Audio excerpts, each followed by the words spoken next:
Hello everyone, আসসালামু আলাইকুম। সবাই কেমন আছেন? আশা করি আল্লাহর রহমতে সবাই ভালো আছেন। আলহামদুলিল্লাহ আমিও ভালো আছি। আজকে আমি আপনাদের সাথে শেয়ার করব খুবই মজাদার একটি গাজরের হালুয়া রেসিপি।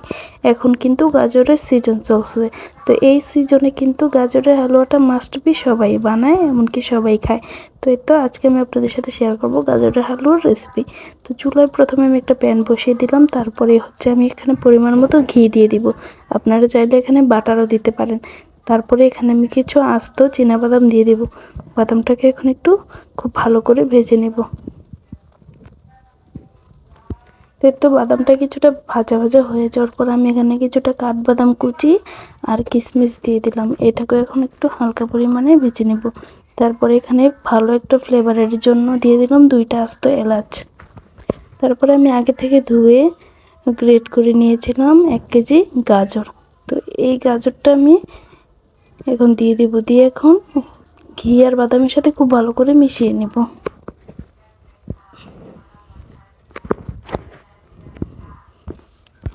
তো খুব ভালো করে আমি ঘি আর বাদামের সাথে গাজরটা মিশিয়ে নিচ্ছি। তার মাঝখানে আমি বলি, যারা যারা এখনও আমার ইউটিউব চ্যানেলে নতুন, আমি কিন্তু একেবারেই নতুন একটা চ্যানেল খুলেছি, তো সবাই আমাকে সাপোর্ট করবেন। আমার চ্যানেলটা সবাই একটা সাবস্ক্রাইব করে দিবেন, সবাই আমার পাশে থাকবেন। তো তারপরে আমি এখানে আগে থেকে দুধ খুব ভালো করে জাল করে ঘন করে নিয়েছিলাম। এটা কিন্তু লিকুইড দুধ। আপনারা চাইলে এখানে কিন্তু পাউডার দুধটাকেও লিকুইড করে জাল করে এভাবে দিতে পারেন।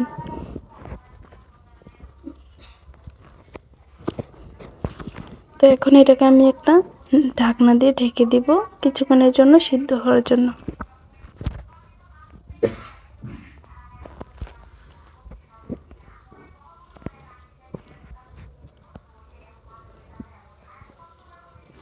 তো ঢাকনা তুলে দিলাম। এখন কিন্তু ঢাকনাটা তুলে আবারও আমি খুব ভালো করে নেড়ে দিব।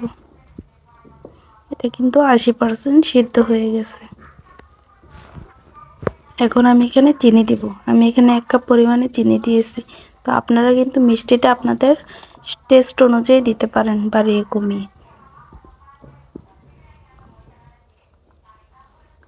তো চিনিটা দেওয়ার পরে কিন্তু এটা থেকে আবারও পানি উঠবে। তো এটাকে আমি এই চিনিটা থেকে যেটুকু পানি উঠবে ওই পানিটা দিয়ে কিন্তু বাকিটা সিদ্ধ হয়ে যাবে।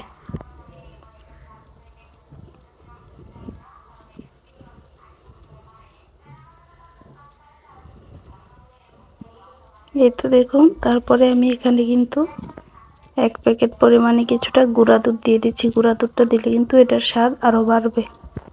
আপনারা চাইলে কিন্তু এটাতে আরও বেশি গুঁড়া দুধ দিতে পারেন। আমার বাসায় ছিল না, তার জন্য আমি একটু কম করে দিয়েছি।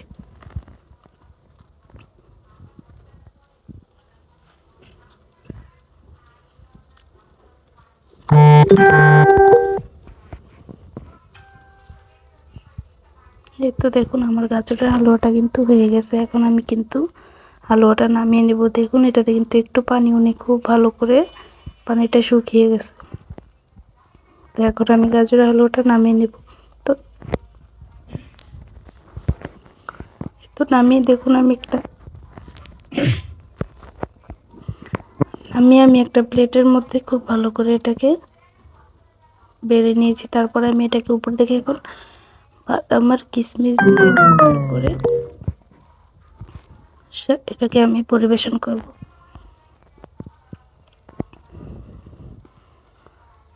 মাশাআল্লাহ মাশাআল্লাহ, দেখুন কত সুন্দর লাগছে। আলহামদুলিল্লাহ, এটা কিন্তু খেতে অনেক মজা হয়েছে। তো যারা যারা গাজরের হালুয়া বানাতে পারেন না, এটা কিন্তু খুবই সহজ। তো একবার হলো ভিডিওটা দেখে ট্রাই করবেন অবশ্যই। এটা কিন্তু খেতে অনেক মজা হয়েছে। সবাই ভালো থাকবেন, সুস্থ থাকবেন। আল্লাহ হাফেজ।